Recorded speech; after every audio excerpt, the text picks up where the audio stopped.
Hi, എല്ലാവർക്കും നമ്മുടെ പുതിയ വീഡിയോയിലേക്ക് സ്വാഗതം. അതെ, അപ്പോൾ ഇന്നത്തെ നമ്മുടെ വീഡിയോ എന്ന് പറഞ്ഞു കഴിഞ്ഞാൽ നമ്മുടെ ഒരു ഡെലിവറി സ്റ്റോറിയാണ് കേട്ടോ. നമ്മുടെ ഒരു 9 മാസത്തെ ഒരു ജേണിയെ കുറിച്ചാണ് നമ്മുടെ ഇന്നത്തെ ഒരു വീഡിയോ. കുറേ പേര് പറഞ്ഞിട്ടുണ്ടായിരുന്നു ഡെലിവറി, ഒരുപാട് ക്വസ്റ്റ്യൻസ് നമ്മളോട് ചോദിച്ചിട്ടുണ്ടായിരുന്നു അല്ലേ. അപ്പോൾ അതെല്ലാം കൂടി ഉൾപ്പെടുത്തിക്കൊണ്ട് ഒരു സ്റ്റോറി ആക്കി, അതായത് ആ സ്റ്റാർട്ടിങ് മുതൽ എൻഡ് വരെ പറയാമെന്ന് വിചാരിച്ചിട്ടാണ് നമ്മൾ വന്നത് അല്ലേ. അപ്പം തുടങ്ങാം. ഫസ്റ്റ് എന്ന് പറയുമ്പോൾ നമ്മുടെ ഒരു പ്രഗ്നൻസി, അത് സ്റ്റാർട്ട് ചെയ്ത ഒരു സംഭവം തൊട്ട് അവിടെ തൊട്ട് തുടങ്ങുകയാണ് നമ്മൾ. ഇപ്പോൾ പ്രഗ്നൻ്റ് ആയി കഴിഞ്ഞിട്ട് നമ്മൾ ഒരു 2 വർഷത്തെ കാത്തിരിപ്പിന് ശേഷമാണ് പ്രഗ്നൻ്റ് ആവുന്നത്. അത് ഭയങ്കര സന്തോഷമായിരുന്നു. നമ്മൾ സർപ്രൈസായിട്ട് ഞാൻ അച്ഛയ്ക്ക് ഇത് അച്ഛയോടത് റിവീൽ ചെയ്യുന്ന അതൊക്കെ നമ്മൾ വീഡിയോ ഒക്കെ ആയിട്ട് ചെയ്തിട്ടുണ്ടായിരുന്നു. അവിടെ മുതൽ ഫുൾ ഇങ്ങോട്ട് സർപ്രൈസുകളുടെ പെരുമഴയായിരുന്നു. അപ്പം നമ്മൾ ആദ്യം കാണിച്ചുകൊണ്ടിരുന്നത് ഇവിടെ കാഞ്ഞിരപ്പള്ളിയിലെ ഹോസ്പിറ്റലായിരുന്നു അല്ലേ. അത് ആദ്യം കാണിച്ചെന്ന് പറഞ്ഞാൽ നമ്മൾ 1-2 വട്ടം പോയി അല്ലേ. ഫസ്റ്റത്തെ ഒറ്റ സ്കാനിങ് മാത്രമേ അവിടെ ഉണ്ടായിരുന്നുള്ളൂ. അത് കഴിഞ്ഞിട്ട് നമ്മൾ പിന്നെ ചില സാഹചര്യങ്ങൾ കൊണ്ട് നമ്മൾ ഇങ്ങോട്ടേക്ക് മാറി. അപ്പം പിന്നെ നമ്മുടെ തേർഡ് മന്ത് സ്കാനിങ് ഒക്കെ കുഴപ്പമൊന്നും ഇല്ലായിരുന്നു, എല്ലാം ഓക്കെ ആയിരുന്നു, അടിപൊളിയായിട്ട് കഴിഞ്ഞില്ലേ. പിന്നെ നമ്മുടെ ശരിക്കുമുള്ള ഇത് വരുന്നത്, അതായത് ഫുള്ള് സ്റ്റാർട്ടിങ് മുതൽ ഭയങ്കര വൊമിറ്റിങ്ങും കാര്യങ്ങളൊക്കെ ആയിരുന്നു അല്ലേ. ഒരുപാട് ബുദ്ധിമുട്ടെന്ന് പറഞ്ഞാൽ ഹോസ്പിറ്റലിലായിരുന്നു ഫുള്ള് ട്രിപ്പ് കുത്തി. ഈവൻ ഒരു പ്രാവശ്യം പോയത് നമ്മുടെ അടുത്തുള്ള ഹോസ്പിറ്റലിൽ പോയായിരുന്നു, മുണ്ടക്കയത്തുള്ള. ഒരു രാത്രിയിലാണ് പോയത്. ഇതുപോലെ ഭയങ്കര വൊമിറ്റിംഗ് ആയിട്ട് ഡീഹൈഡ്രേഷൻ ആണ് പറഞ്ഞത്. അങ്ങനെയൊക്കെ ആയിട്ട് ഒരു 3-4 ട്രിപ്പും കണ്ടിട്ടില്ല ഒറ്റ ദിവസം തന്നെ. അങ്ങനെ അത് കഴിഞ്ഞിട്ട് പിന്നെ നമ്മൾ തിരിച്ചു പോകുന്നു. ഓരോ പ്രാവശ്യം പോകുന്നത് ബുദ്ധിമുട്ടായതുകൊണ്ട് നമ്മൾ വീട്ടിലൊരു പ്രാവശ്യം നമുക്ക് തൊട്ടടുത്ത് ക്ലിനിക്കുണ്ട്, അത് ചോദിച്ച് പിന്നെ ഞാൻ തന്നെയാണ് ട്രിപ്പൊക്കെ ഇത് കണക്ട് ചെയ്യുന്നത്. പിന്നെയാണ് നമ്മളത് ഒരു വിധം, അതായത് ഫുഡൊന്നും അന്ന് നമ്മൾ പറയാമല്ലോ, ഫുഡൊന്നും കഴിക്കാൻ പറഞ്ഞിട്ടുണ്ടോന്ന് അറിയത്തില്ല, വെള്ളം പോലും കുടിക്കാൻ പറ്റില്ലായിരുന്നു. അതായത് ഞാനൊരു പ്രാവശ്യം ഓർക്കുന്നുണ്ട്, നേരത്തെ ഇടിയപ്പം ഭയങ്കര ഇഷ്ടമായിരുന്നു. അപ്പോൾ ഇടിയപ്പത്തിൽ അച്ഛ വീട്ടിലില്ലാതിട്ട് ഞാൻ ആൻറ്റിയുടെ വീട്ടിൽ നിന്ന് അച്ഛക്ക് എടുത്തുനിന്ന് വന്നിട്ട് ഉണ്ടാക്കി കൊടുത്തു. അതിൻ്റെ സ്മെല്ല്, അതായത് ഈ അരിപ്പൊടിയുടെ സ്മെല്ല് അടിച്ചിട്ട് ഭയങ്കര പിന്നെയും പ്രശ്നമായിരുന്നു. ഞാൻ എന്നിട്ട് കൊണ്ട കൊടുത്ത്, അതായത് സ്മെല്ല് വരുന്നു പറഞ്ഞു. അപ്പം എന്നോട് ചോദിച്ചാൽ ചോദിച്ചു, ഞാൻ അത് സർപ്രൈസ് ആയിട്ട് കൊടുക്കാന്നൊക്കെ പറഞ്ഞിട്ട്, ഇഷ്ടമുള്ള സാധനമാണല്ലോ, ഉണ്ടാക്കിക്കൊണ്ട് കൊടുത്തു. ഇതാണോ എന്ന് ചോദിച്ചു. എന്നിട്ട് ഞാൻ ഉണ്ടാക്കിയതിൻ്റെ, അതായത് അത്രയും ബുദ്ധിമുട്ടി ഉണ്ടാക്കിയതുകൊണ്ട് മാത്രം അത് ഇത്രയാണ്ട് കഴിച്ചു. എന്നിട്ട് പിന്നെ വോമിറ്റ് ചെയ്തു. അത് ഭയങ്കര ഒരു പ്രശ്നമായിരുന്നു. ഒരു 3 മാസം എന്ന് പറഞ്ഞാൽ, ഞാൻ 3 മാസം ഞാൻ ഓർത്തു ഇതെങ്ങനെ ഇത് മുന്നോട്ട് പോകും എന്നുള്ള ഓർത്തു. പിന്നെ എല്ലാവരും പറഞ്ഞു, അതായത് ഒരു ഒട്ടുമിക്ക ആൾക്കാർക്ക് ഇങ്ങനത്തെ പ്രശ്നങ്ങളുണ്ട്. പിന്നെ നമുക്കൊരു പേടി എന്ന് പറഞ്ഞാൽ, കുറെ പേര് പറഞ്ഞു ഈ ആദ്യത്തെ 3 മാസം വോമിറ്റിംഗ് ഉണ്ടെങ്കിൽ ഈ അവസാനത്തെ മന്തും, അതായത് ഒരു പ്രഗ്നൻസി ഡെലിവറിയുടെ അടുത്ത് കഴിയുമ്പോൾ വീണ്ടും ഒരു പ്രശ്നം ഉണ്ടാവും എന്നിങ്ങനെ പറഞ്ഞു. നമുക്കത് പേടിയായിരുന്നു. ഇടയ്ക്ക് ഇങ്ങനെ ഇതുപോലെ ഇവിടെ വന്നതിന് ശേഷം ഒരു പ്രാവശ്യം ഇതുപോലെ വന്നു. അപ്പോൾ അത് ഭയങ്കര പേടിയായിരുന്നു. അങ്ങനെയാണ് നമ്മൾ അവിടുന്ന് പോകുന്നത്. ഇവിടെ വന്നിട്ട് വന്നതിന് ശേഷം നമ്മൾ ഇവിടെ മെഡിക്കാശ്ശേരി ഹോസ്പിറ്റലിൽ കാണിക്കാൻ തുടങ്ങിയത്. അങ്ങനെ വലിയ കുഴപ്പമൊന്നുമില്ലാതെ പോയിക്കൊണ്ടിരുന്ന സമയത്താണ് ഈ 5th മന്ത് സ്കാനിങ്, അതായത് അനോമലി സ്കാനിങ്ങിലേക്ക് നമ്മൾ എന്താണല്ലോ ഓട്ടോമാറ്റിക് ചെയ്യേണ്ടതാണല്ലോ, ഭയങ്കര ബുദ്ധിമുട്ടാണ്. അതായിരുന്നു. അപ്പോൾ ആദ്യത്തെ 2 മാസമൊക്കെ നമ്മൾ ഓൾറെഡി വീഡിയോയ്ക്ക് പറഞ്ഞിട്ടുള്ളതാണ്. ഞാൻ ഈ സ്കാനിങ്ങിൻ്റെ സമയത്ത് ഞാൻ ഒരിക്കൽ പോലും ടെൻഷൻ അടിച്ചിട്ടില്ല. ടെൻഷൻ അടിക്കട്ടെ എന്ന് പറഞ്ഞാൽ, ആദ്യത്തെ ഒരു പ്രാവശ്യം എന്ന് പറഞ്ഞാൽ നമ്മൾ കാഞ്ഞിരപ്പള്ളി വെച്ച് സ്കാൻ ചെയ്തിട്ടെന്ന് പറഞ്ഞാൽ, നമ്മൾ ചെന്നത് ഇത്ര ലേറ്റ് ആയിട്ടാണ്. ചെന്നപ്പോഴേ അങ്ങോട്ട് കയറി പോകുന്നത് കണ്ടു. അന്നേരം ഇറങ്ങി വന്നത് സ്കാനിങ് കഴിഞ്ഞെന്ന് പറഞ്ഞു. ആ സമയത്ത് നമ്മൾ ഓർക്കണം സ്കാനിങ് ഇത്രയല്ലേ ഉള്ളൂ, ആ ഒരു ഇതിലാണ്, മെൻറ്റാലിറ്റിയിലാണ് നമ്മൾ മുന്നോട്ട് പോയിക്കൊണ്ടിരുന്നത്. പിന്നെ ഇവിടെ മുരിക്കാശ്ശേരിയിൽ നമ്മൾ 2ാമത്തെ സ്കാനിങ് അല്ലേ, തേർഡ് മന്ത് സ്കാനിങ് ചെയ്തപ്പോൾ ഇതുപോലെ തന്നെയായിരുന്നു. ഞാൻ അങ്ങനെ ടെൻഷൻ അടിച്ചിരുന്നില്ല. പിന്നെ ഈ അനോമലി സ്കാനിങ്ങിൻ്റെ അന്നും എനിക്ക് അറിയത്തില്ലായിരുന്നു കേട്ടോ. കൂളാണ്, നമുക്ക് കുഴപ്പമൊന്നുമില്ല, എല്ലാ പ്രാവശ്യം കഴിയുന്ന പോലെ നമ്മളും ഇതുപോലെ കുഴപ്പങ്ങളൊന്നുമില്ല. ഈ അനോമലി സ്കാനിങ്ങിന്റെ നമുക്ക് അതിനെക്കുറിച്ച് വ്യക്തമായിട്ട് എനിക്കറിയത്തില്ല, ആൾക്കറിയാം അല്ലേ, എല്ലാവരും നടത്തിയാണ്. എന്നോട് ഞാനത് ചിന്തിച്ചിട്ടില്ല. കാരണം ഇങ്ങനെയൊക്കെയാണ് കൊച്ചിന്റെ വളർച്ച, അങ്ങനെയൊക്കെയല്ലേ എന്താ സംഭവം. കുഞ്ഞിന് എന്തെങ്കിലും അബ്നോർമാലിറ്റീസ് ആ, ഉണ്ടോ അങ്ങനെയൊക്കെയാണ്. എന്ന് വെച്ചാൽ എല്ലാ ഓർഗൻസും ഡെവലപ്പായി വന്നു കഴിയുമ്പോൾ, അതായത് ബ്രെയിനിന് എന്തെങ്കിലും കുഴപ്പമുണ്ടോ, കിഡ്നിക്ക് എന്തെങ്കിലും അത് ഫംഗ്ഷൻസ്, അറിയാലോ, നിങ്ങൾക്ക് അറിയാം, കുറെ പേർക്ക് ഇത് അറിയാം. അതാണ് നമ്മൾ മെയിനായിട്ട് അനോമലി സ്കാനിങ്ങിൽ നോക്കുന്നത്. സ്കാനിങ് സത്യം പറഞ്ഞാൽ എനിക്ക് എല്ലാത്തിനെ കുറിച്ച് ഒന്നും അറിയില്ല കേട്ടോ. അപ്പൊ ഞാൻ ഇതിനെ കുറിച്ച് ഞാനൊരു കാര്യം പറയാം, ഞാൻ ഇച്ചിരി പൊങ്ങിയാണ് ഇരിക്കുന്നത്, വേറെ ഒന്നും അല്ല, ഞാനിവിടെ പൊങ്ങിയിരിക്കുന്നതാണ് കേട്ടോ. ഈ ഫോണിന്റെ സോറി. അപ്പൊ നമ്മള് എനിക്ക് ഇതിനെ കുറിച്ച് അറിയത്തില്ലായിരുന്നു. നമ്മൾ അതിനെ കുറിച്ച് ഒരു സ്റ്റഡി നടത്തിയിട്ടോ അങ്ങനെയൊന്നുമില്ല.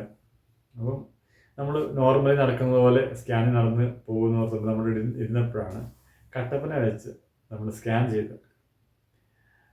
ചെയ്തപ്പം എന്നിട്ട് നമുക്ക് ഇങ്ങനെ സ്കാൻ ചെയ്ത് ഇറങ്ങി വന്നു. ഞാൻ കുറേ നേരം എടുത്തുള്ളൂ. ഈ അനോമലി സ്കാനിങ് എന്ന് പറയുന്നത് സാധാ സ്കാനിങ് പോലെ കുറച്ച് ടൈം ഡ്യൂറേഷൻ ഉണ്ടല്ലോ. അപ്പം അനോമലി സ്കാനിങ് കഴിഞ്ഞു ഞാൻ പുറത്തേക്ക് വന്നില്ലേ. അപ്പോൾ നമുക്കറിയത്തില്ല ഇതിൻ്റെ ഇത്. എന്നിട്ട് കുറേ നേരം കഴിഞ്ഞ് ഞാൻ കുറേ ചോദിച്ചപ്പോൾ ഞാൻ കരഞ്ഞു തുടങ്ങി എന്ന് പറഞ്ഞു, ബ്രെയിനിൽ സിസ്റ്റം ഉണ്ടെന്ന് പറഞ്ഞു. അപ്പം ഞാൻ ചോദിച്ചു സിസ്റ്റം ഉണ്ടെന്ന് ആദ്യം പറഞ്ഞു. സിസ്റ്റം ഉണ്ടെന്ന് പറഞ്ഞു. അപ്പം സിസ്റ്റം എന്ന് പറഞ്ഞാൽ ഞാൻ ഓർത്തു ആദ്യം സിസ്റ്റം എന്ന് പറയുമ്പോൾ പെട്ടെന്ന് കിട്ടില്ല. പിന്നെ ഈ മുഴയെന്ന് പറയുന്നത് സിസ്റ്റം എന്നാണല്ലോ. അപ്പം ഞാൻ ചോദിച്ചു അതല്ലേന്ന് ചോദിച്ചു. അപ്പോൾ അതെന്ന് പറഞ്ഞു. സോ നോർമലി അത് ഞാൻ കേട്ടിട്ടുള്ളതെന്ന് പറഞ്ഞാൽ ഈ സാധാരണ യൂട്രസിൽ ഇങ്ങനെ ഉണ്ടാവാറുണ്ടല്ലോ, ഇങ്ങനെ ഒരു സിസ്റ്റമൊക്കെ ഉണ്ടാവാറുണ്ടല്ലോ. അത് അതായത് നോർമലി അത് പോകുന്നതല്ല. അപ്പം ഡെലിവറി കഴിയുമ്പോഴല്ലേ പോണേ, അങ്ങനെയാണ് സ്വാഭാവികമായിട്ട് പോകുന്നത്. അപ്പം ഞാൻ ചോദിച്ചു അതാണെന്ന് ചോദിച്ചപ്പോൾ പറഞ്ഞു അല്ല, കുഞ്ഞിൻ്റെ ബ്രെയിനിലെ സിസ്റ്റം എന്ന് പറഞ്ഞു. അപ്പം പെട്ടെന്ന് അങ്ങ് പിന്നെ പാനിക്കായി എന്ന് പറഞ്ഞാൽ എനിക്ക് എന്ത് പറഞ്ഞിട്ട് ആശ്വസിപ്പിക്കുന്നത്. കാരണം എനിക്കറിയില്ല എങ്ങനെയാണ് പറയേണ്ടത്, എങ്ങനെയാണ് ഇത് ചെയ്യേണ്ടത് എനിക്കറിയത്തില്ല, നമുക്കറിയത്തില്ലല്ലോ. അപ്പോൾ ഞാൻ ചോദിച്ചു ഇത് പോകുമെന്ന് ചോദിച്ചു. പറഞ്ഞു ഡോക്ടർ പറഞ്ഞു എന്താ സ്കാൻ ചെയ്തു എന്താ ഇതിൻ്റെ. അപ്പം ഞാൻ പറഞ്ഞു നമുക്ക് നോക്കാം. അപ്പം അവർ പറഞ്ഞത് എന്തോ 8 മാസം കഴിയുമ്പം അവരൊന്നും പറഞ്ഞില്ല നമ്മളോട് അവിടെ വെച്ച്. ഇതെന്ന് പറഞ്ഞാൽ ഞങ്ങള് വേറെ പ്രത്യേകം പറഞ്ഞാൽ ഒറ്റ കാര്യം പറയാണ്, നമ്മൾ ഇപ്പൊ കാണിച്ചുകൊണ്ടിരുന്ന ഹോസ്പിറ്റലല്ല കേട്ടോ സ്കാൻ ചെയ്ത്, കട്ടപ്പന എന്ന് ഞാൻ പറഞ്ഞുള്ളൂ. നമ്മൾ അതിന് പേരൊന്നും പറയുന്നില്ല. അന്ന് ഞാൻ പറഞ്ഞ പേരൊന്നും പറയുന്നില്ല. കാരണം ഇത് പറയാനുള്ള കാരണം എന്ന് പറഞ്ഞാൽ ഒരാളോട് പോലും ഇങ്ങനെ പെരുമാറരുത് എന്ന് പറയാൻ വേണ്ടിയാണ്. കാരണം നിങ്ങൾ ആരെങ്കിലും ഒരു വീഡിയോ കാണുന്നുണ്ടെങ്കിൽ നമുക്ക് വേറൊന്നും പറയാൻ വേണ്ടിയല്ല. കാരണം അവിടെ നിൽക്കുന്ന ആൾക്കാർ അല്ലെങ്കിൽ അവിടെ കിടക്കുന്ന നിങ്ങളുടെ മുമ്പിലുള്ള വരുന്ന ഒറ്റ ഒരു റിക്വസ്റ്റ് മാത്രം, മുമ്പിലുള്ള ഒരാൾ ഒരു പേഷ്യൻ്റ് ആണ് എന്നുള്ളൊരു കരുതൽ, ഒരു മനുഷ്യനാണ്, അവർക്കും വികാരങ്ങളും ഉണ്ട്, അവർ അനുഭവിക്കുന്ന ഒരു ടെൻഷൻ നിങ്ങൾ മനസ്സിലാക്കണം എന്ന് മാത്രമേ പറഞ്ഞുള്ളൂ. കാരണം നിങ്ങൾ ശരിയാണ്, നിങ്ങൾ പറഞ്ഞു ഇങ്ങനെ ഒരു കണ്ടുപിടിച്ചിട്ട് നിങ്ങൾ ആദ്യം അവരുടെയൊക്കെ എന്ന് പറഞ്ഞാൽ ആദ്യമായിട്ട് കണ്ടുപിടിക്കുന്ന പോലെ ഇതെന്ന് പറഞ്ഞു കഴിഞ്ഞാൽ ഈ മറ്റേ കൊളംബസ് അമേരിക്ക കണ്ടുപിടിച്ചിട്ട് തുള്ളിച്ചാടിയതുപോലെ ഒരു സംഭവമായിട്ട് പോലെ, അങ്ങനെ ഒരു സംഭവം പോലെയാണ് അവരെന്തോ ആദ്യമായിട്ട് കണ്ടെത്തിയിട്ട് അവരുടെ ഒരു സന്തോഷം അത് ഫീൽ ചെയ്തിട്ടുണ്ട്. കാരണം നമ്മൾ എത്രമാത്രം ഏറ്റവും ഡൗൺ ടു എർത്ത് എന്ന് പറഞ്ഞാൽ നമ്മൾ ഇല്ലാണ്ടായി പോകുന്ന അവസ്ഥയിൽ അവർ ഭയങ്കര സന്തോഷം. ഞാൻ കണ്ടു അവരിങ്ങനെ വന്നിട്ട് ചിരിച്ചുകൊണ്ട് നമ്മോടൊക്കെ, അതായത് ചിരിച്ചുകൊണ്ട് തന്നെ കളിയാക്കി ചിരിച്ചാണോ അല്ലെങ്കിൽ അല്ലാതെ എന്നെ നടത്തില്ല, ആ ഒരു അവസ്ഥയിൽ നമ്മൾ ഒരാളോടും പെരുമാറരുതെന്ന് മാത്രമേ ഉള്ളൂ. ഇങ്ങനെ പെരുമാറുമ്പോൾ എന്നറിയാമോ, അവരും ചിലപ്പം അല്ലെങ്കിൽ നിങ്ങളുടെ മുമ്പിലുള്ള ഒരു പേഷ്യൻ്റ് അവരോട് പറയണം ശരിയാണ്, ഇത് അവർക്ക് 1000-1 ഇതായിരിക്കും ഇത്.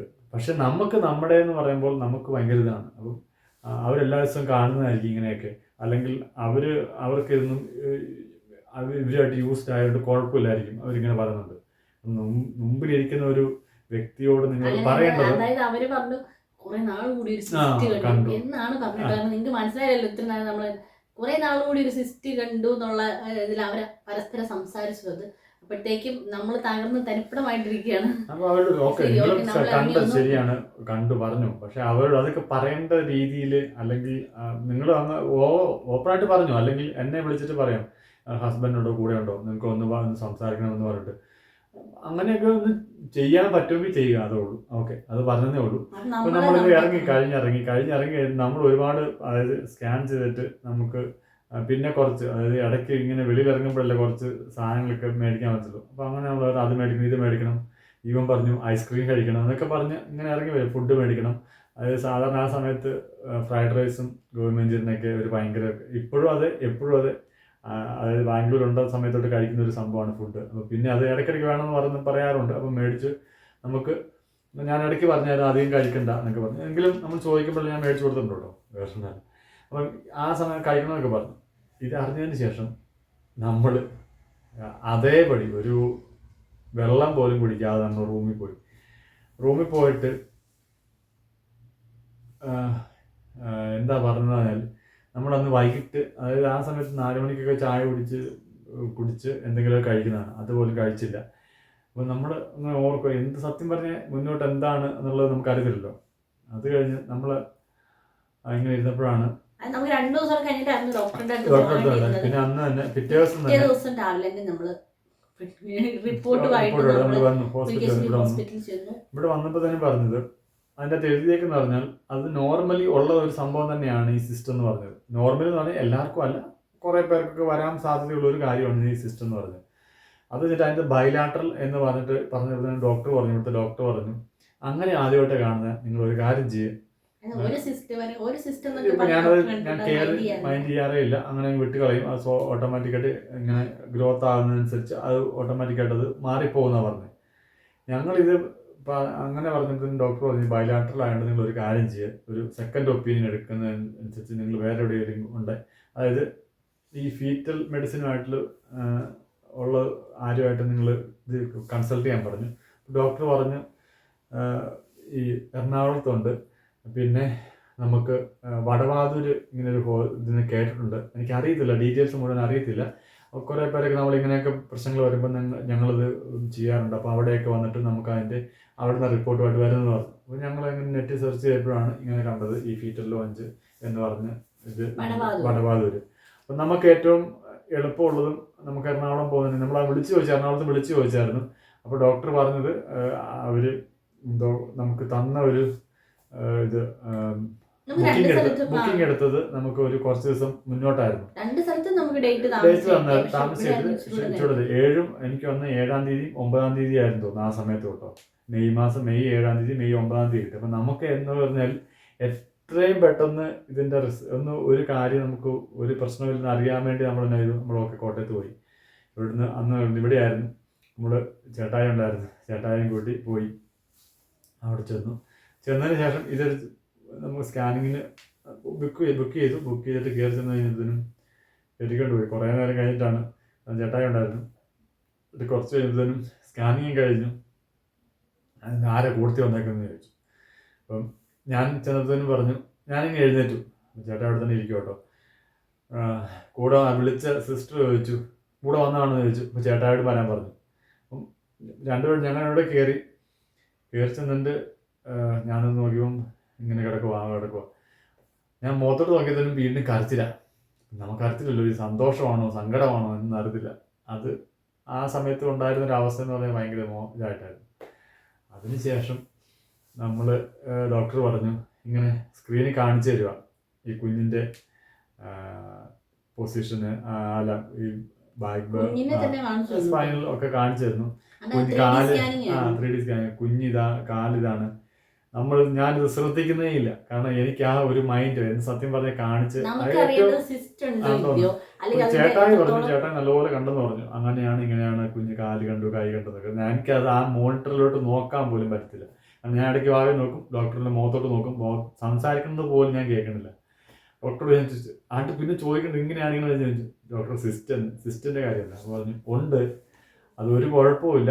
ഡോക്ടർ പറഞ്ഞൊരു കാര്യം എന്ന് പറഞ്ഞാൽ അത് ഈവൻ അതായത് ഒരു ലേഡി ഡോക്ടറായിരുന്നു. ഡോക്ടർ പറഞ്ഞത് എൻ്റെ കുഞ്ഞിനായിരുന്നെങ്കിൽ ഞാൻ എത്രമാത്രം ഹാപ്പി ആയിരുന്നേന്ന്. കാരണം അതുപോലെ ഒന്നുമില്ല, അതൊന്നും ഒരു കുഴപ്പമില്ലാത്തൊരു കാര്യമായിരുന്നു. നമ്മൾ ഓരോ പ്രാവശ്യവും നമ്മൾ അടുത്ത് പോകുമ്പം, ഒരു ഹോസ്പിറ്റലിൽ പോകുമ്പം അവർ നമ്മളെ ട്രീറ്റ് ചെയ്യുന്ന രീതിയിലാണ് നമുക്ക് വ്യത്യാസം വരുന്നത്. നമ്മളോട് പറയുകയാണ് ഇതിങ്ങനെയാണ് പ്രശ്നം, ഇത് ഭയങ്കര ഇതാണ്, കോംപ്ലിക്കേഷൻ ആണെന്ന് പറയുമ്പോൾ നമുക്ക് ആ ഫർദറായിട്ട് നമ്മൾ ചിലപ്പം വേണ്ടാന്ന് വെക്കുന്ന ഒരു അവസ്ഥയിലേക്ക് ചിലപ്പോൾ വരും. വേറൊന്നുകൊണ്ടല്ല, നമ്മളോട് പറഞ്ഞ രീതി ഭയങ്കര ഇതായിട്ടാണ് പറഞ്ഞത്. ചില സിസ്റ്റം ചുരുങ്ങിപ്പോ ചിലതൊന്നും പോകാറില്ല കേട്ടോ. അങ്ങനെ കഴിയുമ്പോൾ കുഞ്ഞിന്റെ ഷേപ്പിൽ വ്യത്യാസം വരും, മറ്റുള്ള ഓർഗൻസിന് ചിലപ്പോൾ അത് ബാധിക്കും, അങ്ങനെയൊക്കെ സംഭവിക്കാറുണ്ടെന്നാണ് പറഞ്ഞത്. പക്ഷെ നമ്മോട് പറഞ്ഞത് ദൈവാനുഗ്രഹം കൊണ്ട് നമുക്ക് നമ്മൾ അതിനകത്തെന്ന് പറഞ്ഞാല് നമ്മുടെ വേറൊന്നും പറഞ്ഞതല്ല, നമ്മൾ ആരെയും ഇതാക്കി പറഞ്ഞതല്ല, നമുക്കൊരു കുറച്ച് ഇത് വന്നതുകൊണ്ട് ഞാൻ പറഞ്ഞല്ലോ കേട്ടോ. കാരണം ഇത് വെച്ചിട്ട് പറയരുത് നിങ്ങൾക്ക് ദൈവത്തിന്റെ അനുഗ്രഹം ഉള്ളതുകൊണ്ടാണ് അങ്ങനെ കുറെ പേർക്കുണ്ട്. ദൈവത്തിന്റെ അനുഗ്രഹം കൊണ്ടാണ് കേട്ടോ അത് മാറിപ്പോയത്. അത് ഉറപ്പാണ്. ഉറപ്പാണ്. കാരണം വേറെ ഒന്നുകൊണ്ടല്ല. അത് കഴിഞ്ഞ് നമ്മൾ ഡോക്ടറെ വന്ന് കണ്ടപ്പോഴും പറഞ്ഞു ഒരു സിസ്റ്റ് അല്ല കേട്ടോ ഉണ്ടായിരുന്നു, 3 സിസ്റ്റ് ഉണ്ടായിരുന്നു. അതും ലാർജ് ആയിരുന്നു. ഓരോ ഇതുണ്ടല്ലോ മെഷർമെന്റ് ഒക്കെ അവർ പറഞ്ഞു. നമുക്ക് അന്നേരം ഭയങ്കര ഹാപ്പിയായി. നമ്മൾ ഇറങ്ങി വന്നു, ഡോക്ടർ ഇറങ്ങി വന്നു. അവിടുത്തെ സ്റ്റാഫാണെങ്കിലും പറഞ്ഞു പേടിക്കാനൊന്നുമില്ല, കുഴപ്പമില്ല, ഹാപ്പി ആയിട്ടിരിക്കുക, നിങ്ങൾ എത്രമാത്രം ഹാപ്പി ആയിട്ടിരിക്കും അത്രമാത്രം നല്ലതാണെന്ന് പറഞ്ഞു. അപ്പം ഞങ്ങൾ ചോദിച്ചു, അപ്പം പറഞ്ഞു 8ാം മാസത്തിൽ ഒരു റിവ്യൂവും കൂടെ വരണമെന്ന് പറഞ്ഞു. അപ്പം ഞാൻ ഡോക്ടറോട് ചോദിച്ചു ഇവിടെ വരുന്നത്. അപ്പം നമ്മൾ അന്നേരത്തിൽ ഭയങ്കര റിലീവായി, ഒരു കുഴപ്പമില്ല, ഒരു ഇതായി. ഞാൻ ഡോക്ടറോട് ചോദിച്ചു ഇനി വരണം. അപ്പോൾ ഡോക്ടർ പറഞ്ഞു ഇവിടെ വരണമെങ്കിൽ അത് അവർക്ക് സന്തോഷം, അല്ലെങ്കിൽ നിങ്ങൾ എവിടെയെങ്കിലും പൊക്കോ, കുഴപ്പമൊന്നുമില്ല, നിങ്ങൾ പറഞ്ഞ് ചെയ്താൽ മതി എന്ന് പറഞ്ഞു. അങ്ങനെയാണ് നമ്മളവിടെ ഇവിടെ വന്ന് ഡോക്ടറെ വന്ന് കാണിച്ചു, കുഴപ്പമൊന്നുമില്ല, അങ്ങനെ പോയി, അങ്ങനെ മുന്നോട്ട് പോയിക്കൊണ്ടിരിക്കുകയായിരുന്നു. അതിന് ശേഷമാണ് നമ്മൾ അവിടുന്ന് വീണ്ടും നമ്മൾ ഹോസ്പിറ്റലിൽ മാറേണ്ടതായ അവസ്ഥ വന്നു. ഡോക്ടർ അവിടുന്ന് കേട്ടോ, നമ്മൾ പറഞ്ഞായിരുന്നല്ലോ, അവിടെ നമ്മൾ കണ്ടുകൊണ്ടിരുന്ന ഡോക്ടർ മാറിപ്പോയി. അതുകൊണ്ട് നമ്മൾ അടുത്ത ഹോസ്പിറ്റൽ ചൂസ് ചെയ്തു. അതായത് നമ്മൾ പോയത് കട്ടപ്പന ജോൺസിലേക്കായിരുന്നു. അവിടെ ഡോക്ടർ മുഹമ്മദ് ഷാനായിരുന്നു നമ്മൾ കണ്ട് തുടങ്ങി. ഇങ്ങനെ സ്കാനിങ്ങിന്റെ ഫീറ്റൽ 32 വീക്സിൽ, അതായത് അതിന്റെ റിവ്യൂ പറഞ്ഞിരുന്നത്, ഈ സിസ്റ്റിന്റെ ഒരു റിവ്യൂ പറഞ്ഞിരുന്നത് 32 വീക്സിൽ വീണ്ടും സ്കാൻ ചെയ്യുമ്പോഴാണ്. അപ്പൊ ആ ഒരു സമയത്താണ് നമ്മൾ കൃത്യം അങ്ങോട്ട് പോകുന്നത്. ചെന്നപ്പോഴും ചോദിച്ചു ഫീറ്റൽ ലോഞ്ചിലൊക്കെ പോയിട്ടുണ്ടല്ലോ. ഡോക്ടർ ഭയങ്കര കൂളായിരുന്നു. അപ്പൊ ഡോക്ടർ ഒരു കുഴപ്പമില്ല നമുക്ക്. അതായത് നമ്മൾ പറഞ്ഞ 24 അതായത് നമ്മൾ പറഞ്ഞ ഒരു ഡേറ്റ് എന്ന് പറഞ്ഞാൽ 28 വീക്സിലല്ലേ, 28 വീക്സിൽ ആ വീക്സിൽ പറഞ്ഞതാണ്. അപ്പം അവിടെ ചെന്നതിന് ശേഷം ഡോക്ടർ പറഞ്ഞു വേണ്ട കുഴപ്പമില്ല, 2 ആഴ്ചയോടെ മുന്നോട്ട് പോട്ടെ, അത് കഴിഞ്ഞിട്ട് നമുക്ക് ചെയ്യാമെന്ന് പറഞ്ഞു. അങ്ങനെ നമ്മൾ ചെയ്തു. അതായത് മുന്നത്തെ ഇത് വെച്ചിട്ടാണല്ലോ ചെയ്യണത്. അപ്പോൾ നമ്മൾ ഓൾറെഡി ഡോക്ടറോട് സ്കാൻ ചെയ്യാമെന്ന് ഡോക്ടറോടും ഞാൻ അങ്ങോട്ടേക്ക് പറഞ്ഞു. സിസ്റ്റ് ഉണ്ട്, റിപ്പോർട്ടും കാണിച്ചു കൊടുത്തു. ഡോക്ടർ നമ്മുടെ ഷാൻ ഡോക്ടറും പറഞ്ഞായിരുന്നു ഇങ്ങനെ ഉണ്ടെന്ന് പറയുകയും ചെയ്യണം, ഞാൻ മെൻഷൻ ചെയ്തിട്ടുണ്ടെന്ന് പറയുകയും ചെയ്തു. അപ്പം ഞാൻ അവിടെ പോയി കിടന്നു, എല്ലാം സ്കാൻ ചെയ്യാൻ തുടങ്ങി. അപ്പോഴത്തേക്ക് ഞാൻ അങ്ങോട്ട് പറഞ്ഞു സിസ്റ്റ് ഉണ്ട് എന്ന് പറഞ്ഞു, കുഞ്ഞിൻ്റെ ബ്രെയിനിൽ സിസ്റ്റ് ഉണ്ടെന്ന് പറഞ്ഞു. ഡോക്ടർ ഫുള്ള് നോക്കി എല്ലാം ചെക്ക് ചെയ്തിട്ടിരിക്കണം. അപ്പോഴത്തേക്കും ഇങ്ങനെ നമ്മുടെ ഹൃദയം പടപട അടിച്ചുകൊണ്ടിരിക്കുകയാണ്. കാരണം നമ്മൾ തകർന്നിരിക്കുകയാണ്. ആ ഒരു സംഭവം ഉണ്ടോ ഇല്ലയോ, അതിൻ്റെ അവസ്ഥ എന്താണെന്നൊന്നും അറിയത്തില്ലല്ലോ.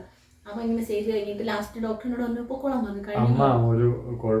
അപ്പൊ ഞാൻ ചോദിച്ചു ഡോക്ടർ സിസ്റ്റ് ഒന്നും കാണാനില്ല, അങ്ങനെയൊന്നും ഇല്ല എന്ന് പറഞ്ഞു. സിസ്റ്റ് ഇല്ല, അത് ഒന്നെങ്കിൽ ചുരുങ്ങി പോയിട്ടുണ്ടാവും. ഇപ്പൊ എന്തായാലും നിലവിൽ സിസ്റ്റ് ഇല്ല എന്ന് പറഞ്ഞു കേട്ടോ. അപ്പൊ ഞങ്ങൾ ഭയങ്കര സന്തോഷമായിട്ട് ഇറങ്ങി വന്ന് നമ്മുടെ ഡോക്ടറെ കണ്ടു. ഡോക്ടറും പറഞ്ഞു സിസ്റ്റ് ഒന്നും ഇല്ല, പഴയ സിസ്റ്റ് ഒന്നും ഇപ്പൊ കാണാനില്ല, അത് ചുരുങ്ങി പോയിട്ടുണ്ടെന്ന് പറഞ്ഞു. അങ്ങനെ ആ ഒരു വലിയൊരു കോംപ്ലിക്കേഷൻ. പിന്നെ അറിയാലോ എല്ലാ കാര്യങ്ങളും ഒന്നും സ്കാനിങ്ങിൽ കണ്ടുപിടിക്കാൻ പറ്റില്ല. 99% ആണ് എന്ന് പറഞ്ഞത്. അപ്പൊ ആക്യുറസി എന്ന് പറഞ്ഞത്. പിന്നെ അങ്ങനെ പോയി, കുഴപ്പമൊന്നുമില്ല, മുന്നോട്ട് പോയിക്കൊണ്ടിരുന്ന സമയത്താണ് അത് നമ്മൾ നമുക്കൊരു ഫുൾ ടൈം എന്ന് പറയുന്നത് 37 ആഴ്ചയ്ക്ക് ശേഷമാണ് കുഞ്ഞുണ്ടാവുകയാണെങ്കിൽ കുഞ്ഞൊരു ഫുൾ ടൈം ബേബി ആകുന്നത്. അല്ലെങ്കിൽ പ്രീ ടൈം ആണ്, 37 വീക്സിന് താഴെയാണെങ്കിൽ കുഞ്ഞിൽ പ്രീ ടൈം ആണ്. അപ്പം ഇങ്ങനെ പോകുന്നു.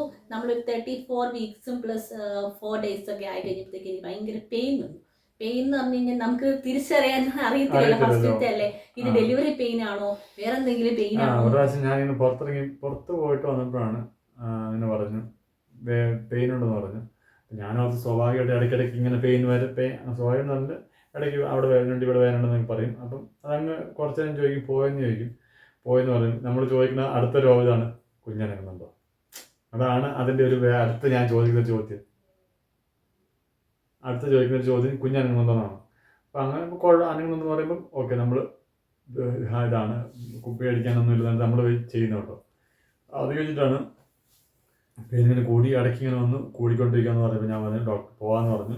തൊട്ടടുത്താണല്ലോ.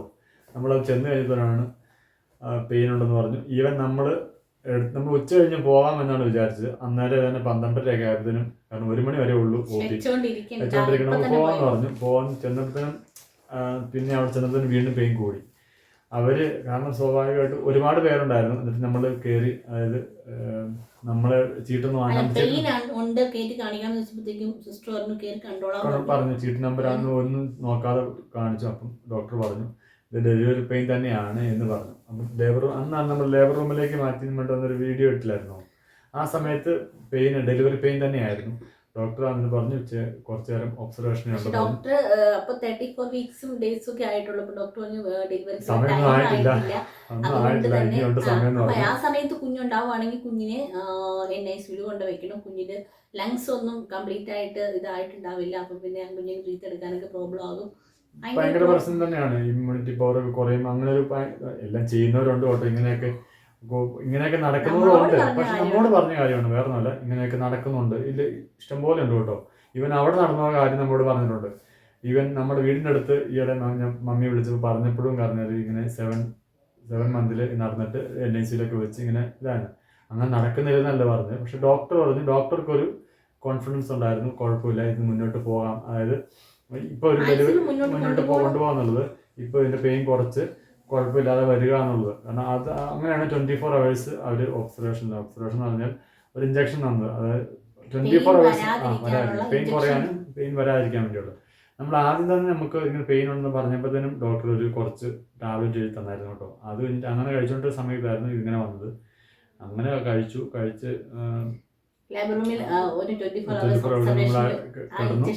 നമ്മളൊരു 3-4 ദിവസത്തോളം അത് കഴിഞ്ഞ് 24 hours കഴിഞ്ഞിട്ട് റൂമിലേക്ക് മാറ്റി 7 ദിവസം മൊത്തം നമ്മൾ 7 ദിവസം എടുക്കണം.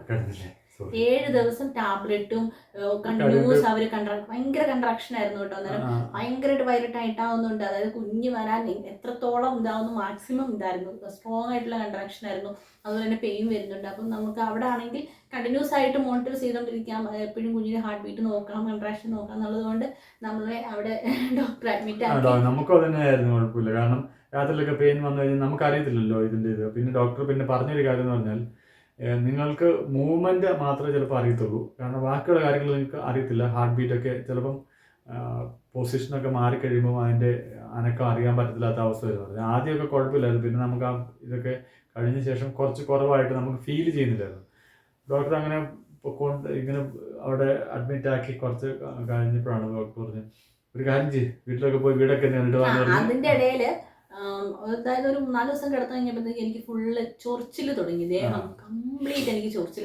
അതായത് വിരള് മുതൽ നമ്മൾ തല വരെയും ചൊറി, നാക്ക് ഫുള്ള്. അതിന് മുന്നേ അവിടെ വയറ് ചൊറിയുന്നുണ്ട്, അത് പിന്നെ ഇതിൻ്റെ ഒരു ഭാഗമാണല്ലോ. അല്ലാതെ ഈ ഫുള്ളായിട്ട് ഇങ്ങനെ ചൊറിഞ്ഞു തുടങ്ങി. ഡിസ്ചാർജ് ആവുന്നതിന് ഒരു 2 ദിവസം മുന്നേ തൊട്ട് കേട്ടോ. അപ്പോഴത്തേക്കും ഡോക്ടർ പറഞ്ഞു അങ്ങനെയാണെങ്കിൽ അങ്ങനെ എന്തെങ്കിലും പ്രോബ്ലം കൊച്ചിന് ഉള്ളിൽ ബുദ്ധിമുട്ടുണ്ടാവും, ചിലപ്പോൾ കൊച്ചിന് മോഷൻ പാസ് ചെയ്ത് കഴിഞ്ഞാൽ നമുക്ക് ഇങ്ങനെ ചൊറിച്ചിൽ വരാം, അല്ലെങ്കിൽ ഇങ്ങനെ ചൊറിച്ചിൽ വരുന്നത് കൊണ്ട് ചിലപ്പോൾ കുഞ്ഞ് മോഷൻ പാസ് ചെയ്യാം, അതിനൊക്കെ കുറവ് വരാം, അങ്ങനെ എന്തെങ്കിലുമൊക്കെ പ്രോബ്ലം വരുന്നുണ്ട്. കുറേ ബ്ലഡ് ടെസ്റ്റും കാര്യങ്ങളൊക്കെ നമുക്ക് ആ സമയത്ത് ചെയ്തു. പിന്നെ ചൊറിയാതിരിക്കാനായിട്ട് ടാബ്ലറ്റ്, ക്രീമുകൾ ഒക്കെ തന്ന് നമ്മളെ ഒരു 7 ദിവസം കിടന്നിട്ട് നമ്മൾ അപ്പോഴത്തേക്കും 35+ ആയിട്ടോ ഡിസ്ചാർജ് ചെയ്തു. ഡിസ്ചാർജ് ചെയ്തിട്ട് 2 ദിവസം വീട്ടിൽ വന്നതിന് ശേഷം നമുക്ക് ഇതുപോലെ ഒരു ദിവസം അതും ഇതുപോലെ തന്നെ വൈകിട്ടായപ്പോഴത്തേനും രാത്രിയിൽ ചെറുതായിട്ട് അനക്കക്കുറവ്, പിന്നെ രാവിലെ ആയപ്പോഴത്തേനും നമ്മൾ ചെക്ക് ചെയ്യുമ്പം, അതായത് സാധാരണതിനേക്കാളും ആക്റ്റീവായിരിക്കുന്ന അവൻ പറഞ്ഞിട്ട സമയത്ത് അവൾ അനക്കക്കുറവായിരുന്നു. നമുക്ക് പേടിയായി. നമ്മൾ വീണ്ടും ഹോസ്പിറ്റലിൽ പോയി ഹാർട്ട് ബീറ്റ് എടുത്തപ്പോൾ ഡോക്ടർ പറഞ്ഞു ഒരു കുഴപ്പമില്ല. ഞാൻ അന്ന് അവിടെ നമ്മൾ കയറി ചെന്നപ്പോഴത്തേനും നമ്മൾ ചീറ്റ് എടുത്തതിന് ശേഷം അവൾ നല്ലതുപോലെ അനങ്ങി, വലിയ കുഴപ്പമില്ലായിരുന്നു. അതായത് ആ സമയത്ത് പറഞ്ഞത് 90 minutes ആണ് സ്ലീപ്പിംഗ് ടൈം എന്ന് പറഞ്ഞാൽ. ഈ ഡെലിവറി ടൈം ഒക്കെ ആകുമ്പോഴത്തേനും 90 minutes ആണ് കുഞ്ഞിൻ്റെ സ്ലീപ്പിംഗ് ടൈം എന്ന് പറഞ്ഞു. നമുക്കറിയത്തില്ലായിരുന്നു കേട്ടോ. അപ്പം അങ്ങനെ പറഞ്ഞു, അങ്ങനെയൊക്കെ ആയിരിക്കുമെന്ന് പറഞ്ഞു. എന്നാലും നമ്മൾ 90 minutes നമ്മൾ നോക്കി വെക്കണം. അപ്പോൾ ഡോക്ടർ പറഞ്ഞു എന്തെങ്കിലും കുഴപ്പമുണ്ടെങ്കിൽ നമ്മൾ ഇമ്മീഡിയറ്റ് ആയിട്ട് വരാം. നമ്മൾ ഡിസ്ചാർജ് ചെയ്യാനുള്ള കാര്യം എന്ന് പറഞ്ഞാൽ നമ്മൾ തൊട്ടടുത്താണ് ഡോക്ടറോട് പറഞ്ഞു. അതായത് എന്തെങ്കിലും എമർജൻസി ഉണ്ടെങ്കിൽ പെട്ടെന്ന് വരാൻ പറ്റുന്നതുകൊണ്ടാണ് മാത്രമാണ് നമ്മൾ ഡിസ്ചാർജ് ചെയ്തത്, അല്ലാതെ വേറൊന്നുമല്ല. കാരണം വീട്ടിലൊക്കെ പോക്കോ ഒരു കുഴപ്പമില്ല, ഒന്ന് റിലാക്സ് ആയിട്ട് വരാൻ പറഞ്ഞു, അങ്ങനെ പറഞ്ഞു കേട്ടോ. അങ്ങനെ നമ്മൾ ഡോക്ടർ പറഞ്ഞൊരു കാര്യം ചെയ്യും, ഇനി സ്കാനിങ് ഉണ്ടല്ലോ, സ്കാനിങ് കഴിഞ്ഞ് കഴിയുമ്പോൾ നമുക്ക് നോക്കാമെന്ന് പറഞ്ഞു. സ്കാനിങ് കഴിഞ്ഞ് ഡോക്ടർ ഒരു കാര്യം ചോദിച്ചു, ഇന്ന് അഡ്മിറ്റ് ആവുമല്ലോ എന്ന് ചോദിച്ചു. സ്കാനിങ്ങിലൊന്നും ഒരു കുഴപ്പമില്ലായിരുന്നു, പക്ഷെ നമുക്ക് ആ 37 വന്നുകൊണ്ടിരിക്കുന്നു, കൺട്രാക്ഷൻ ഒക്കെ കൊണ്ട് 37 വീക്സിലേക്ക് അടുത്തുകൊണ്ടിരിക്കുന്നു. ഒരു കാര്യം ചെയ്യും, ഇന്ന് അഡ്മിറ്റ് ആവുന്നുണ്ടോ എന്ന് ചോദിച്ചു. കാരണം വേറെ ഒന്നുമല്ല, ഈ ചൊറിച്ചിൽ ഇച്ചിങ് ഉണ്ടായിരുന്നു. പിന്നെന്ന് പറഞ്ഞാൽ ഈ ഇത് എന്നാ ഇടയ്ക്കിടയ്ക്ക് പെയിൻ വരുന്നു, അങ്ങനെയൊക്കെ പറഞ്ഞു. ഓക്കെ, അഡ്മിറ്റ് ആക്കണം ഡോക്ടറോട് ഇങ്ങനെ പറഞ്ഞപ്പോൾ ഡോക്ടർ പറഞ്ഞു നമ്മൾ ഉച്ച കഴിഞ്ഞാൽ ചെന്നു കേട്ടോ. നമ്മൾ ഇന്ന് ആവുന്നില്ല, നാളെ വരാം, നാളെ വന്നാൽ മതിയോ വന്നാൽ മതി, ഒരു ദിവസം കുഴപ്പമില്ല എന്ന് പറഞ്ഞു. കാരണം നമ്മൾ ഒരിക്കലും പ്രതീക്ഷിച്ചില്ല അന്നേരം നമ്മളോട് അഡ്മിറ്റ് ആകാൻ പറഞ്ഞു. നമ്മള് ഇത് പറഞ്ഞിട്ട് നമ്മൾ പാക്ക് ചെയ്ത് വെച്ചേക്കാണ്. നമ്മൾ പറഞ്ഞു കുഴപ്പമില്ല, നിങ്ങൾ വീട്ടിൽ പോക്കോ, ഇടയ്ക്ക് പെയിൻ വരുവാണെങ്കിൽ നിങ്ങൾ ഹോസ്പിറ്റലിലേക്ക് പോരാൻ പറയണമെന്ന് നമ്മൾ ഓർത്തത്. പക്ഷെ നമ്മൾ അന്ന് പറയുന്ന ഓർത്തില്ല.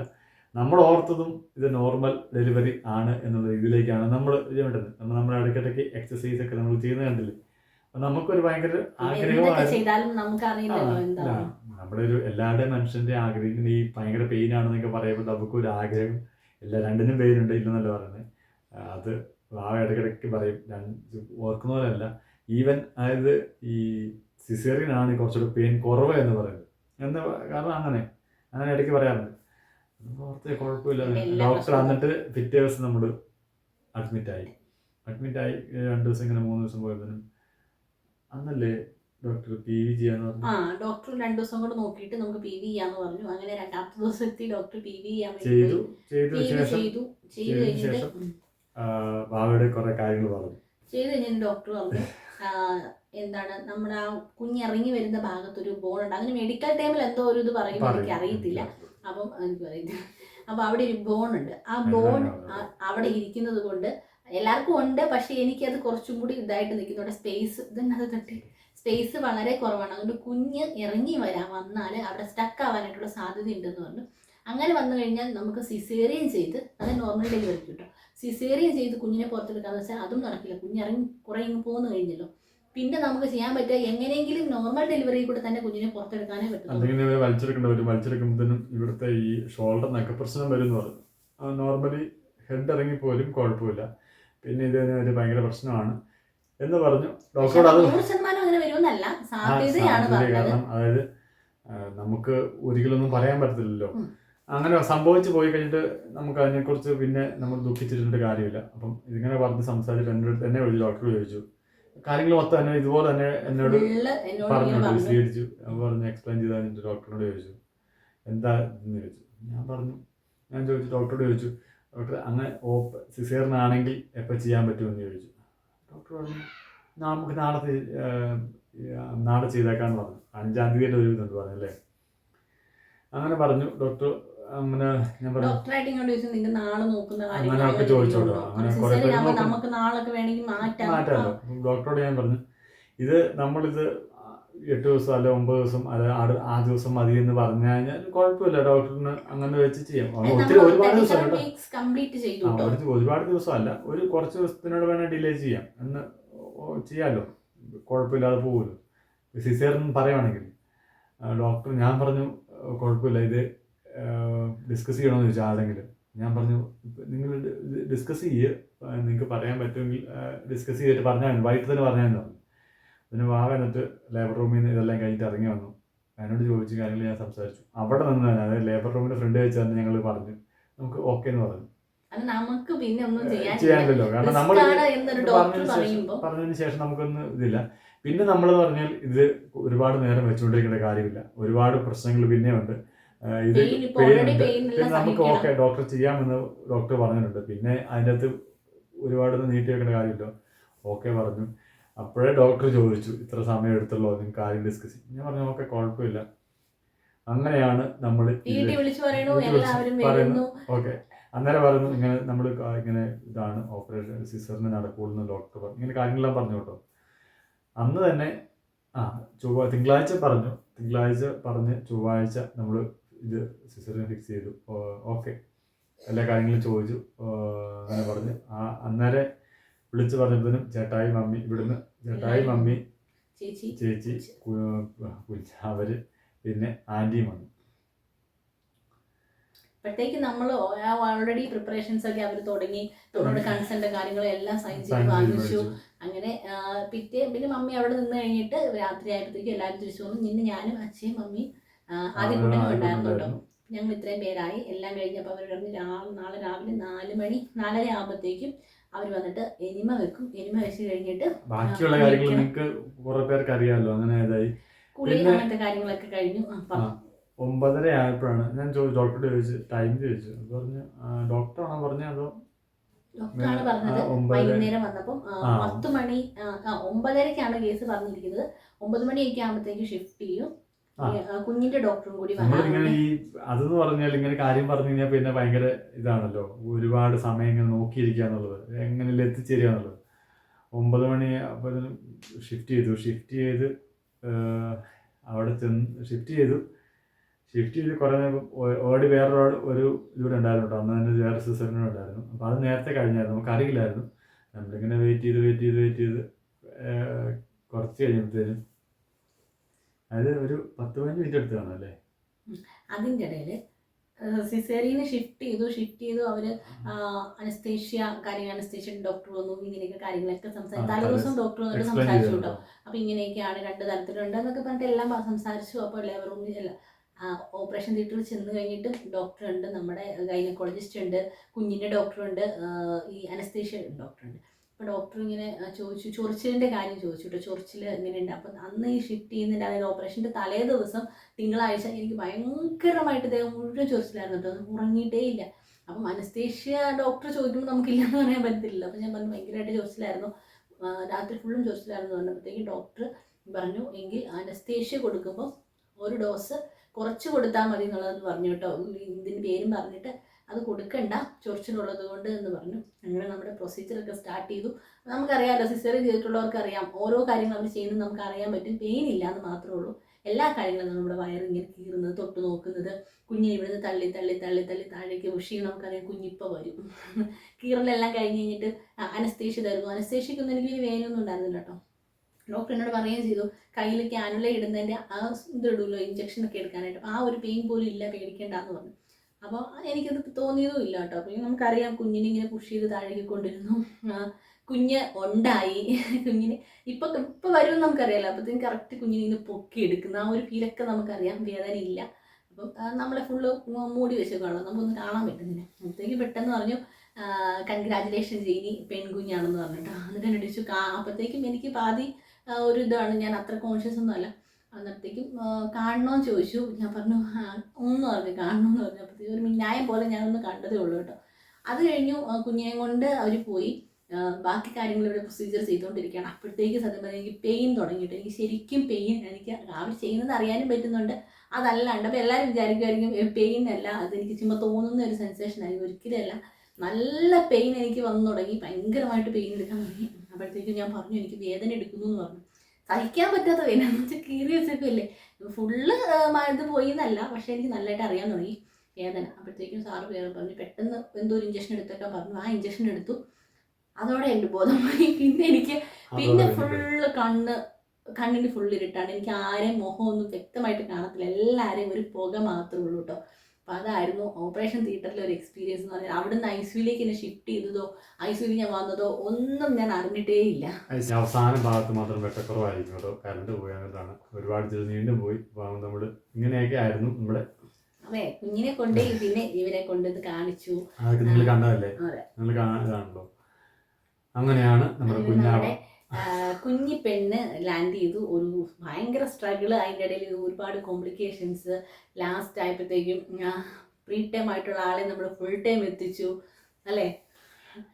ഹെൽത്തി ആയിട്ടിരിക്കുന്നു. അതിൻ്റെ ഇടയിൽ അനസ്തേഷ്യയുടെ ഇതാകാതെ പെയിന്, അങ്ങനെ കുറേ കാര്യങ്ങൾ അനുഭവിച്ചു. ഇതിൻ്റെ ഇടയിൽ ഒരു ICUലേക്ക് അച്ഛനെ കാണാൻ വന്നു. എനിക്ക് ആരെയും മനസ്സിലാകുന്നില്ല, ഒന്നും മനസ്സിലാകുന്നില്ല. ഞാൻ എന്തൊക്കെയോ പരിസരബോധം ഇല്ലാതൊക്കെ എന്തൊക്കെയോ സംസാരിക്കുന്ന സെഡേഷൻ്റെ 2 മണിക്കൂർ മമ്മി കുഞ്ഞിനെ ഫീഡ് ചെയ്യിപ്പിക്കാൻ കൊണ്ടുവന്നു. അപ്പോഴൊക്കെ ആദ്യത്തെ പ്രാവശ്യം പോയപ്പോഴും ഇത്തിരിയാണ്ട് സംസാരിച്ചു. പിന്നെ 3-4 പ്രാവശ്യം പോയി. 2 മണിക്കൂറോട്ട് പോകണമല്ലോ. അപ്പോഴൊക്കെ ഓക്കെ ആയി മമ്മിയോട് സംസാരിക്കും. ഞാൻ ഇടയ്ക്കിടയ്ക്ക് ചോദിക്കും മമ്മിയോട് സംസാരിക്കുന്നുണ്ടോ. ഓക്കെ, കുഴപ്പമില്ല, സംസാരിക്കണമെന്ന് പറയും. ആ സമയത്ത് ഞാൻ പറഞ്ഞല്ലോ, ഒന്നും അറിയത്തില്ലായിരുന്നു, തിരിച്ചറിയാൻ പറ്റുന്ന ഒരു അവസ്ഥയിലായിരുന്നില്ല. ഞാൻ ഇടയ്ക്കിടയ്ക്ക് ചോദിച്ചു. പിന്നെ എന്നോട് പറഞ്ഞത്, ആ ഡോക്ടർ അന്നേരം പറഞ്ഞായിരുന്നു, ഞാൻ കയറി കണ്ടപ്പോൾ പറഞ്ഞു, ആരെങ്കിലും മമ്മിയോ ചേച്ചിമാരാരെങ്കിലും ലേഡീസ് ആരെങ്കിലും കൂടെ ഉണ്ടോ എന്ന് ചോദിച്ചു. അപ്പോൾ ഉണ്ടെന്ന് ഞാൻ പറഞ്ഞു ഇങ്ങനെ കുഞ്ഞിന് പാല് കൊടുക്കാൻ വേണ്ടി കയറണമെന്ന് പറഞ്ഞു. അപ്പോൾ ഞാൻ ആദ്യം ഓർത്തത് മമ്മി അറിയാലോ, ചേച്ചിക്ക് അറിയാലോ എന്നുണ്ടെങ്കിൽ ചേച്ചിയോട് പറഞ്ഞപ്പോൾ അവർ പറഞ്ഞത് ഈ വൈകിട്ട് നിൽക്കുന്ന ആൾക്കാർ തന്നെ വേണമെന്ന് പറഞ്ഞു, കൂടെ നിൽക്കുന്നവർ. കാരണം ഒരു പ്രാവശ്യം കയറുന്നവർ തന്നെയാണ് വീണ്ടും കയറേണ്ടതെന്നാണ്, അങ്ങനെയാണ് പറഞ്ഞത്.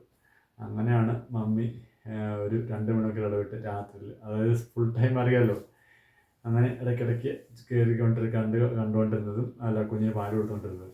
24 hours കഴിഞ്ഞ് പിറ്റേ ദിവസം അതായത് ഒരു 10 മണിയൊക്കെ ആയപ്പോഴത്തേനും 9:30-10 മണി ആയപ്പോഴത്തേനും റൂമിലേക്ക് ഷിഫ്റ്റ് ചെയ്തു. അപ്പോഴാണ് ഞാൻ കുഞ്ഞു ആവേനെ ശരിക്കും കാണുന്നത്, ഇവരെയൊക്കെ കാണുന്നത് കേട്ടോ. അപ്പം ഇതാണ് നമ്മുടെ ഒരു ഡെലിവറി സ്റ്റോറി എന്ന് പറയുന്നത്. 9 മാസത്തെ സ്ട്രഗിളാണ് കേട്ടോ സത്യം പറഞ്ഞു കഴിഞ്ഞാൽ. അത് അവസാനത്തെ പിന്നെ ആ ഒരു സന്തോഷം. നമുക്കറിയില്ലല്ലോ കുഞ്ഞ് വരുമ്പോൾ കുഞ്ഞിന് സിസ്റ്റ് ഉണ്ടോ, കുഞ്ഞിന് വേറെ എന്തെങ്കിലും പ്രശ്നങ്ങളുണ്ടോ ഒന്നും അറിയില്ല. എന്തായാലും കുഞ്ഞ് പുറത്ത് വന്നു. കുഞ്ഞിന് യാതൊരുവിധ പ്രശ്നങ്ങളും ഇല്ല. അവള് ആവശ്യത്തിന് വെയിറ്റ് ഉണ്ട്, എല്ലാ കാര്യങ്ങളും ഉണ്ടായിരുന്നു. ICUവിൽ ഡോക്ടർ തലേ ദിവസം നമ്മളോട് പറഞ്ഞിട്ടുണ്ടായിരുന്നു 24 hours ചിലപ്പോൾ NICUവിൽ കുഞ്ഞിനെ വെക്കേണ്ടി വരും, ബ്രീത്തിങ് ഡിഫിക്കൽട്ടി പ്രോബ്ലം സാധ്യതയുണ്ടെന്ന് പറഞ്ഞു. അതൊരു 2 മണിക്കൂർ കഴിഞ്ഞപ്പോൾ ഡോക്ടർ പറഞ്ഞു റൂമിലേക്ക് ഷിഫ്റ്റ് ചെയ്യാൻ. ഒബ്സർവേഷന് വേണ്ടിയിട്ടാണ് 2 മണിക്കൂർ. എന്തെങ്കിലും കുഴപ്പമുണ്ടോ അറിയത്തില്ലല്ലോ. കുഴപ്പമൊന്നുമില്ലായിരുന്നു, ഒരു പ്രശ്നവുമില്ല. ആളെ നമ്മളോട് റൂമിലേക്ക് ഷിഫ്റ്റ് ചെയ്തു. അങ്ങനെയാണ് നമ്മൾ 2 മണിക്കൂറായിട്ട് കൊണ്ടുതന്നത്. അപ്പം അതാണ് നമ്മുടെ ഒരു ഡെലിവറി സ്റ്റോറി ഇതാണ് കേട്ടോ. ഇതിന്റെ ഇടയിൽ കുറെ കാര്യങ്ങളുണ്ട്, അതുകൂടെ പറഞ്ഞു കഴിഞ്ഞിട്ടുണ്ടെങ്കിൽ ഈ വീഡിയോ 1 മണിക്കൂറായി പോകും ചിലപ്പോൾ. ഇപ്പൊ തന്നെ ഇച്ചിരി തന്നെ കുറച്ച് നമ്മൾ പറഞ്ഞു പോയതാണ്. നിങ്ങൾ പറഞ്ഞു വരുമ്പോൾ അങ്ങനെയൊക്കെയാണല്ലോ നമ്മൾ ആ സമയത്ത് നമുക്ക് പറയാനുള്ള ഒരു ഇതില്ലായിരുന്നു. വേറൊന്നുമല്ല, അന്നൊരു കടന്നുപോയ അവസ്ഥ നമുക്ക് ശരിയല്ലായിരുന്നു. അറിയില്ലല്ലോ എങ്ങനെയാവുന്നു. നമ്മളൊരു എങ്ങനെയാണ് സന്തോഷമായിട്ടാണോ ഇത് ഹാപ്പി എൻഡിങ് ആണെന്ന് നമുക്ക് അറിയത്തില്ല. അതുകൊണ്ട് നമ്മളിത് പറയാമായിരുന്നു. അതുകൊണ്ടാണ് നമ്മൾ ഇച്ചിരി ഡീറ്റെയിൽ ആയിട്ട് നമ്മൾ അറിയാതെ ഒരു ഇത് ചെയ്തത് കേട്ടോ. അപ്പോൾ എല്ലാവർക്കും ഇഷ്ടപ്പെട്ടെന്ന് വിചാരിക്കുന്നു. ഇഷ്ടപ്പെടുവാണെങ്കിൽ ലൈക്ക് ചെയ്യാം. അപ്പം ഇത്രയേ ഉള്ളൂ കേട്ടോ. അപ്പോൾ എല്ലാവർക്കും ബൈ ബൈ.